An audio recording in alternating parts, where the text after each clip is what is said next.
সালামু আলাইকুম। যারা এই যে হ্যাঙ্গার স্টেশনে আসতে চাচ্ছেন, বিশেষ করে হ্যাঙ্গারে ফুড ডেলিভারি করার জন্য আসতে চাচ্ছেন বর্তমানে সৌদি আরবে, তো আমার এই যে ভাইগনি আছে সাথে হ্যাঙ্গারে কাজ করছিল আগে, তো পরবর্তীতে উনি হ্যাঙ্গার সাইডে চলে আসছে আমাদের এই কোম্পানির ভিতরে।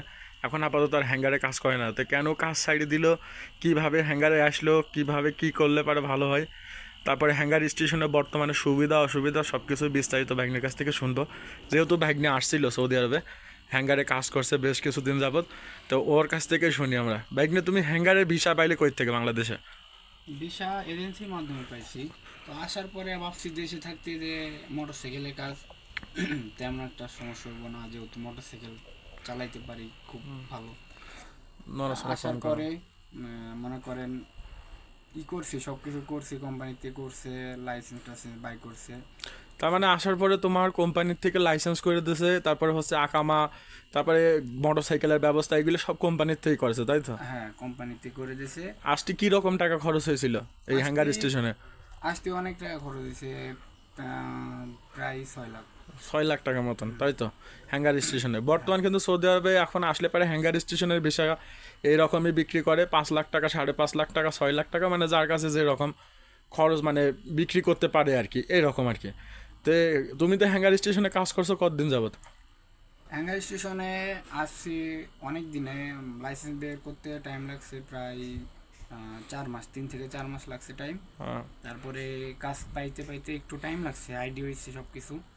তারপরে 1 মাস যাবৎ কাজ করছি। কাজ করার পরে আবার যেই জায়গা থেকে অন্য জায়গায় গেছিলাম ওইখানে একটু গাড়ি চাপ বেশি, এই জন্য আর কি রিটার্ন আবার ওইখানে আইসি। আসার পরে একটু দুর্ঘটনাভাবে আমি অ্যাক্সিডেন্ট করছিলাম, তাই তারপর থেকে আর কাজ করা হয় না। 1 মাস যাবৎ কাজ করছি। আচ্ছা, হ্যাঙ্গার স্টেশনে যেহেতু তুমি কাজ করছো, তো বর্তমানে হ্যাঙ্গার স্টেশনের সুযোগ সুবিধা কীরকম হ্যাঙ্গার স্টেশনে? সুযোগ সুবিধা বলতে সুযোগ সুবিধার থেকে অসুবিধাই বেশি বেটার মনে করি। কারণ এখানে অ্যাক্সিডেন্ট খুবই বেশি হয়, ঠিক আছে? আচ্ছা। অ্যাক্সিডেন্ট মনে করেন এই যে সৌদি আরবে বাংলাদেশের মতো না যে গাড়ি মোটরসাইকেল চালাইতে অনেক গতিতে চালাইলে সমস্যা নাই। এদেশে অনেক গতিতে চালাইতে হয়, যেমন ধরেন 60+ কিংবা 70+ রাখা লাগে। তারপরেও পিছন থেকে মনে করো হরেন দেয় যে আগাই যাও আগাই যাও, ঠিক আছে? কারণ কি, এটা হচ্ছে সৌদি আরবের রাস্তাগুলোতে প্রাইভেট কারগুলো চলে বেশি, এবং প্রাইভেট কার বেশি চলার জন্য প্রাইভেট কারের স্পিড থাকে মিনিমাম 100, যার জন্য মোটরসাইকেলতে ফুড ডেলিভারি করা অনেকটা কষ্ট হয়ে যায়। তো এই ফুড ডেলিভারিতে হ্যাঙ্গার স্টেশনের বেতন কীরকম? এটার কোনো ফিক্স স্যালারি আছে? হ্যাঁ, ফিক্স স্যালারি বলতে আছে। ফিক্স স্যালারি আপনার 450 আমাকে টার্গেট ছিল, দিন এলো 15টা। হ্যাঁ। তো অর্থাৎ মাত্রভাগে 450 আমাদের, তলব ছিল প্রতি হ্যাঁ প্রতি মাস গেলে। হ্যাঁ, 3 মাস গেলে 450 তলব। হুম। তো 15টা করে হয় এক এক দিন। ওই মাসে আপনার 1800 টাকা বেতন ছিল। মাসে 1800 টাকা, যেহেতু তুমি নতুন ছিলে ওই জন্য একটু কম ছিল, কিন্তু যারা পুরান ছিল তাদের তো বেতন বেশি ছিল। না, পূরণ বলতেও বেশি থাকে না। ওই আপনার ফিক্স বেতনই 1800 ফিক্স থাকে। বেতন 1800। হয়তো আপনার সুবিধা বলতে আপনার যদি লাইসেন্স কিংবা ইয়া থাকে, রুক সমস্যা সব থাকে, তাইলে আপনি মনে করেন অন্য কোম্পানিতে ঢুকতে পারলে আপনার বেতন একটু বেশি তখন হবে, বেতন একটু বেশি হয়, তাই তো? 2500 কিংবা 3000। মানে কফিল তখন চেঞ্জ করতে পারলে পারে একটু বেশি হ্যাঁ, হয়। বেশি হবে। যেমন আমি এখন যদি অন্য কোম্পানিতে ঢুকতে চাই পারবো, হয়তো আমার বেতন 2500 3000 আসবে। আচ্ছা। সেমই হিসাব, ঠিক আছে? আচ্ছা। তো ডাইরেক্ট কোম্পানিতে যদি আসেন বাংলাদেশ থেকে, তাইলে বেতন আসবে আপনার ওই 1500 থেকে 1800 টাকার এর ভিতরে, মধ্যে। তাই তো? হুম। আর এইটা তোমার হচ্ছে তলব দেখা যাচ্ছে যদি প্রতি মাসে 450 তলব না হয়, সেই ক্ষেত্রে বেতন কিরকম আসে বা কাটাকাটি করে কিরকম? এখন মনে করেন 450 বেতন যদি না হয় 1 মাসে, তাইলে ওই ওরা হিসাব করে বেতন কাটে, ঠিক আছে? আচ্ছা। এখন ওরা কেমনে কি কাটে এটা তো হিসাব আমরা করি নাই। তো কাটে ভালোই দেখছি আর কি। আমরা মনে করেন চেষ্টা করছি যে কয় মাস কাজ করছি, আমি তো বেশি কাজ করি না, 1 মাস করছি। চেষ্টা করছি মনে করেন ফুল করতে, ঠিক আছে? 450 আমাদের টার্গেট থাকে যে মাসে হোক 450 মারতেই হবে, নাহলে বেতন তেমন একটা হয় বেতন না, কাটে। কাটে প্রচুর কাটে, এই জন্য 450 মারতেই হবে। এমন দিন আছে যে আপনার 15টা হয় না, খুব কষ্ট হয়ে যায়। এমন দিন আছে যে 20টা 22টা মারা যায়, এটা কোনো ফেক না, ঠিক এটাই আছে? না। একটু শুক্রবারে তলব একটু বেশি হয়, এটা আর কি। তো নতুন যারা আসতে চায় এই মুহূর্তে, তোমার তাদের জন্য কি এই হ্যাঙ্গার স্টেশন কি ঠিক আছে কিনা? এখন আমি আমি মনে করি হ্যাঙ্গার স্টেশনে আমরা যে ধরেন আসছি 8 জন, এক গ্রুপে আসছিলাম 8 জন, ওদের মধ্যে 8 জনের মধ্যে এখন 2 জন আছে কোম্পানিতে, আর বাদ বাকি বাইরে আছে, আর 5জনই সব বাইরে বাইরে চলে আসছে, কোম্পানির বাইরে। যেহেতু যেহেতু আগের মতন কাজ নাই, তলব নাই। আগে এক সময় ভালো কিন্তু এই হ্যাঙ্গার স্টেশনে মানুষ ইনকাম করছে। এটা ঠিক। আর যদি তোমার 450-এর উপরে তলব মারতে পারে, দেখা যাচ্ছে যে 450 খরচ হয়ে গেছে, দেখা যাচ্ছে যে তোমার 500 550 হয়ে গেছে, পরবর্তীতে 450-এর উপরে যেগুলো হবে সেগুলোতে কি সিস্টেমে টাকা দেয়? এখন মনে করেন 450 তো আমাদের টার্গেট প্রত্যেক মাসে, ঠিক আছে। 450-র বেশি যদি 500 মারতে পারি তাহলে আপনার এমনি 450-র যে কটা থাকে এইগুলো হলো আপনার 4 টাকা করে। আচ্ছা, আর যদি 450-র বেশি মারে তাহলে 60 টাকা করে দেয়। তার মানে আর যদি- 450-এর উপরে মারলে পারে 60 টাকা করে, 60 টাকা তখন করে। প্রতি তলব হিসাব করে বেতনের যে টাকা থাকে তার উপরে মানে অগ্রিম দেয় আর কি, মানে উপরে দেয় আর কি, যেটা আর কি আমরা বলি। আর যদি 500 প্লাস হয়ে যায়, 500 থেকে 550 কিংবা 600, এমন এমন লোক আছে মারে, বলবো না যে মারতে পারে না, আমাদের 550 মারে, মাসে 1 লাখ টাকাও বেতন পায়, কিন্তু খুবই রিক্সেও আমাকে ফোন দিয়ে এখন বলে যে ভাই এই কাজ করবো না, কাজ যাও, আমি আসতে চাই, এই কাজ আমার পছন্দ, ঠিক আছে।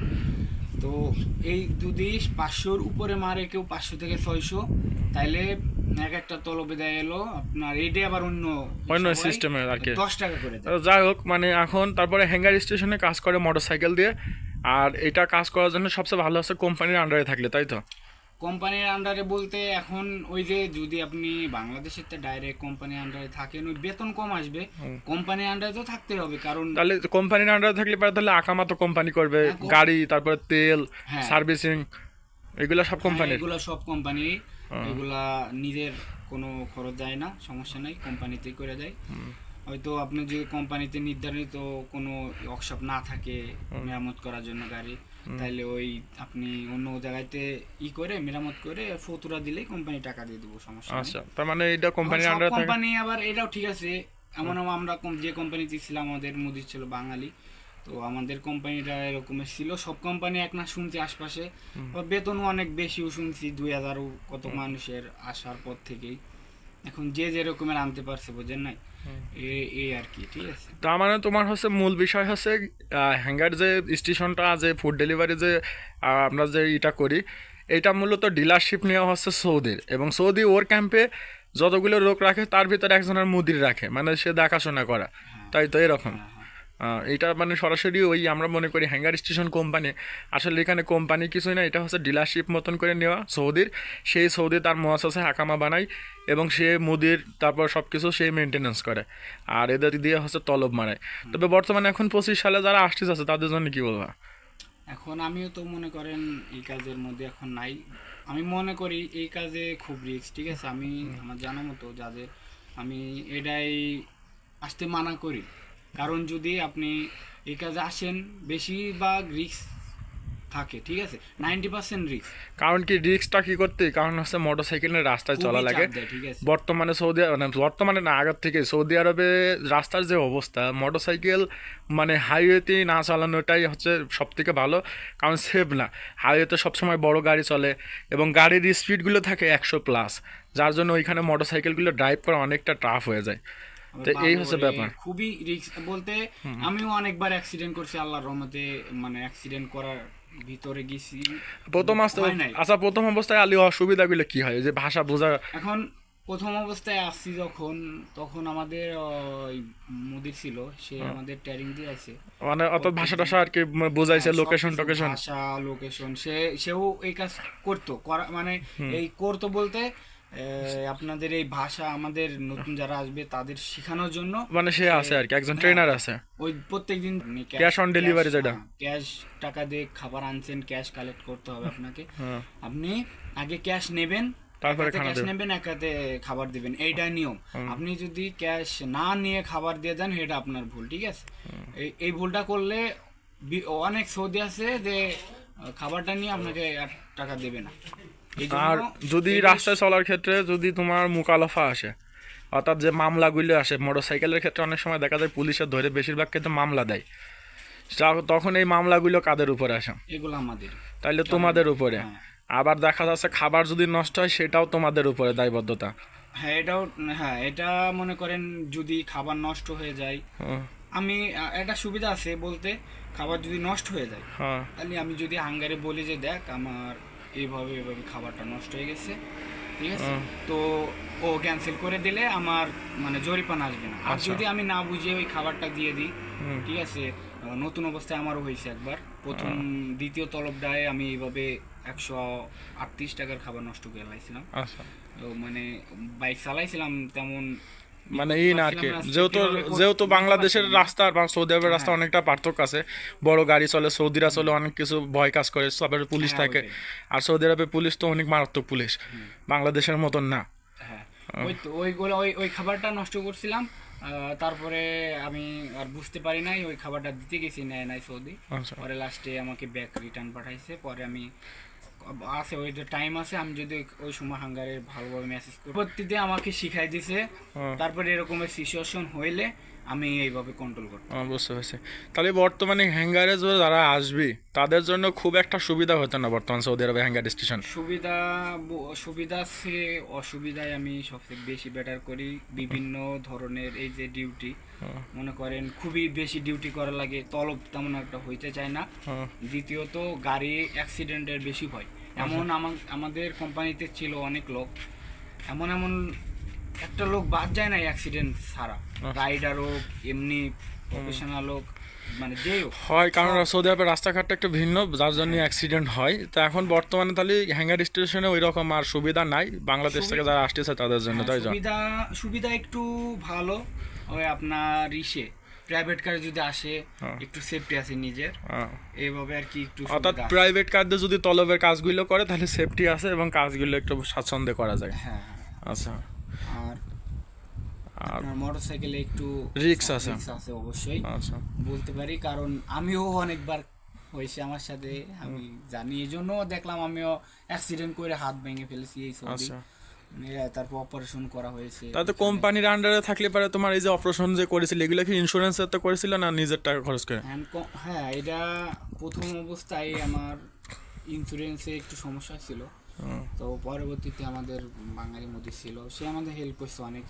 সে হেল্প করে প্রথমে আরবিতে বলে যে দাব্বাব মুশকিলা জিয়াদা কাতির আল্লাদি মাউত, মানে বলে যে এই দাব্বাব সালাস নিয়ে এই সব কাজ ভালো না। আসলে দাব্বাব বলতে বোঝায় হচ্ছে মোটরসাইকেল রে।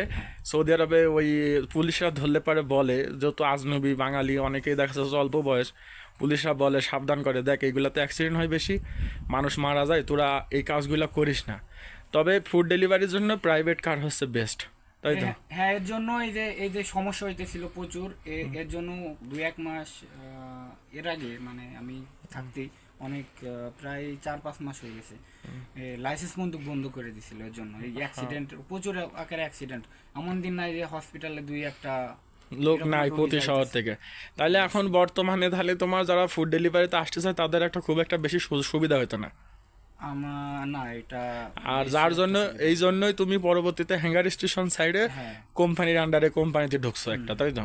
অনেক লোক আমাদের ভাই ব্রাদার অনেক ছিল, যারা আমরা একসাথে কোম্পানিতে ছিলাম, অনেক লোক নাই এখন বলতে গেলে। নতুন যারা এই যে না বুঝে আসে আমাদের মতোই, তারাই আছে। আবার কয়েক কিছুদিন কাজ বাংলাদেশ থেকে দালালরা পাঠানোর সময় ফুড ডেলিভারিতে যে মাসে 1 লাখ টাকা ইনকাম করতে হ্যাঁ, পারবেন, এটা বলে। এটা কি কতটুকু যুক্তিসঙ্গত? ইনকাম করতে হলে ফুড ডেলিভারি করে প্রচুর পরিমাণে পরিশ্রম করতে হবে, বুঝতে হবে, নিতে হবে, রিস্ক নিতে হবে, অনেক কিছু, জীবনে করা ঝুঁকি যায়। আছে। এটা ঠিক 1 লাখ টাকা ইনকাম করা যায়, কিন্তু খুবই রিস্ক। হ্যাঁ। এখন কেউ জীবনের মায়া এইভাবে বিলিয়ে দিয়ে এত টাকা ইনকাম করা দরকার নেই। আচ্ছা ঠিক আছে ভাইগনা, তোমাকে ধন্যবাদ। যেহেতু হ্যাঙ্গার স্টেশনে তোমার অভিজ্ঞতা ছিল, আর বর্তমানে তাহলে হ্যাঙ্গার স্টেশনের স্যালারি হয়ে থাকে নতুন অবস্থায় আইলে পরে 1800 থেকে 2000 রিয়াল। আর হচ্ছে তোমার আকামা, ইন্স্যুরেন্স, গাড়ি, তেল, সার্ভিসিং এগুলো সব কোম্পানি দিয়ে থাকে। গাড়ি তেল সার্ভিসিং এগুলো কোম্পানি দিবে। আর বেতন আমি বললাম